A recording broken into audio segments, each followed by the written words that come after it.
Hello বন্ধুরা, কেমন আছো সবাই? আশা করি সবাই খুব ভালো আছো, আমিও ভালো আছি। আজ ছিল আমার ছেলের জন্মদিন। জন্মদিনটা একটুখানি অন্যরকমভাবে পালন করলাম। সাথে থেকে সম্পূর্ণ ভিডিওটা দেখবে, তবে বুঝতে পারবে। আজকের এই দিনটা সকাল থেকে রাত পর্যন্ত কি করলাম সেটাই তোমাদের সঙ্গে একটু শেয়ার করব। এখনও যারা আমার পেজটি ফলো করোনি, অবশ্যই ফলো করে সাথে থাকবে, তাহলে নতুন ভিডিওগুলো সবার প্রথমে তোমরাই দেখতে পাবে। আর যারা ইউটিউব থেকে দেখছো তারা সাবস্ক্রাইব করে দিয়ে বেল আইকন বাটনটি দাবিয়ে দিবে। ঘুম থেকে উঠে সকালে টিফিনের জন্য ডালটা করে রাখলাম, ছোলার ডাল ঘন করে। এরপরে মন্দিরে যেতে হবে। এখানে বরবাবু বাজার করে অনেক সবজি, মাছ, মাংস সব কিছুই নিয়ে এসছে। কোনো কিছুতেই হাত দিতে পারিনি, কারণ ছেলেকে নিয়ে একটুখানি মন্দিরে যাব। মন্দির থেকে আসার পরেই বাকি কাজে হাত দিব। এখানে দেখো অনেক রকমের সবজি নিয়ে আসছে। কোনো কিছুই গুছিয়ে রাখতে পারিনি, ব্যাগ থেকে শুধু ঢেলে রেখে দিয়েছি। এদিকে কিছু মাছও নিয়ে আসছে। মন্দিরে যাব বলে রেডি হয়ে আছি, ছেলে গেছে বাইক নিতে। বাইকে করে চলে এলাম ছেলের সঙ্গে মন্দিরে। মন্দিরের সামনে এখান থেকে নারকেল, কলা এগুলো নিয়ে যাব পুজো দেওয়ার জন্য। ছেলেকে পাঠিয়ে ও নারকেলটা ভেঙে এলো। এবার মন্দিরের ভিতরে আমরা প্রবেশ করব। মন্দিরটা 3 বার ঘুরে এবার লাইনে দাঁড়িয়ে আছি। অনেকটাই লাইন ছিল।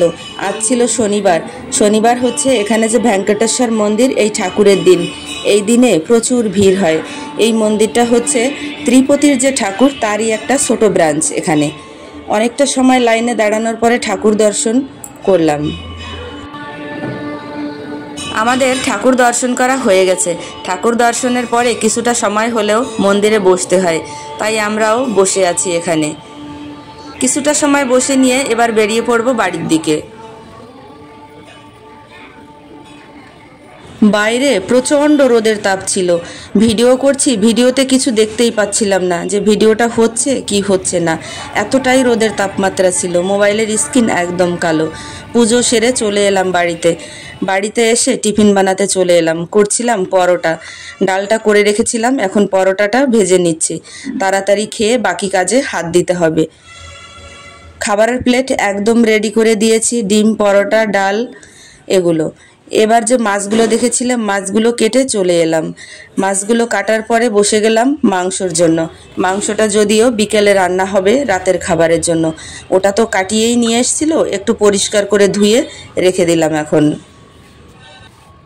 কাজের তো আর শেষ নেই। ঘুম থেকে ওঠার পরের থেকেই একটার পর একটা কাজ লেগেই আছে।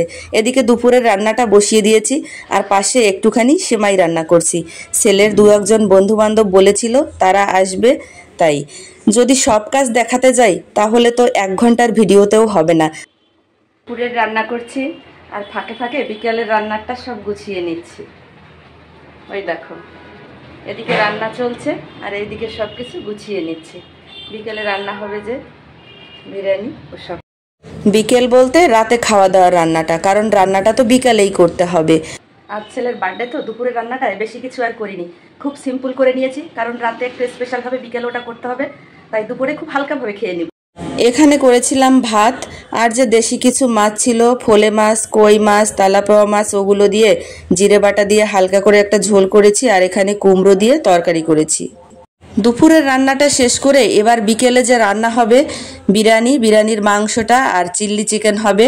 মাংসটা আমি এখানে ম্যাগনেট করে রেখে দিব। এখন মেখে রাখলে কি হবে, মাংসটা খুব নরম হবে। মাংসের সঙ্গে আমি যে বাসমতি চাল, ওটাও ধুয়ে জলে ভিজিয়ে রাখবো, কারণ যত ভিজিয়ে রাখবো ভাতটাও ভালো হবে আর মাংসটাও খুব সফট হবে। তাই দুপুরবেলায় এটা রেডি করে রেখে দিলাম। দুপুরে খাওয়া দাওয়া সেরে একটুখানি রেস্ট নিয়েই 4:30টার সময় শুরু করে দিয়েছি রান্না, বিকেলের রান্না। প্রথমে আমি চিল্লি চিকেনটা করব।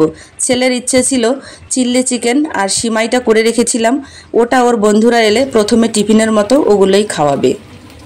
এদিকে আমি মাংসটাও বসিয়ে দিয়েছি, কারণ বিরিয়ানিতে দিব হালকা পাকিয়ে, তারপর মিশিয়ে ওভাবে আমি দিব। আজ আর দম বিরিয়ানি করব না। দম বিরিয়ানি করলে একসাথেই সেট করে দিতাম। ভিডিওটা একটু অন্যরকম কেন বললাম, কারণ কি, ছেলে বার্থডে উদ্দেশ্যে কোনো কেক কাটিং করবে না, কোনো কেক কাটা হবে না। জাস্ট ওর বার্থডের দিনের উদ্দেশ্যে ওর 3-4 বন্ধুকে বলেছিল খাওয়ার জন্য, ওইটুকুই। প্রচণ্ড গরম, রান্নাবান্না করতেও কষ্ট। ওর বাবা বলেছিল বাইরের থেকে খাবার নিয়ে আসার জন্য। ছেলে বলছে না, বন্ধুরা তোমার হাতের রান্না খাবে, তাই যাই হোক, এবার বিরিয়ানিটা সেট করব। আমি লেয়ার বাই লেয়ার মাংস দিয়ে রাইস দিয়ে ওভাবে বিরিয়ানিটা সেট করে এরপর কিছুটা সময় দম দিলেই হয়ে যাবে। কারণ আমি মাংসটা পাকিয়ে নিয়েছি, তাই আর বেশি একটা দমের প্রয়োজন হবে না, হালকাভাবে দম দিলেই হয়ে যাবে বিরিয়ানিটা রেডি। ছেলের বন্ধুরা আমার হাতের রান্না খেতে চেয়েছে, তাই একটু কষ্ট হলেও করার কিছু নেই। বাচ্চা কাচ্চা ছেলেদের মন রাখতে এটুকু করাই লাগে। তবে হ্যাঁ, প্রচণ্ড গরম পড়ে গেছে এখনই। হ্যাঁ, তোমরা ভাবছো না কেক কেমন বার্থডে আবার কেক কাটিং হবে না। আজ আমার ছেলের বার্থডেতে সত্যি কোনো কেক কাটিংয়ের পর্ব ছিল না। ছেলে মেয়ে এখন বড় হয়েছে, ওরা যেটা চায় সেভাবেই করতে হয়, কারণ এখন আর জোর করার সময় নেই। রান্না বান্না শেষ করে দেখো চলে এসেছি এখানে।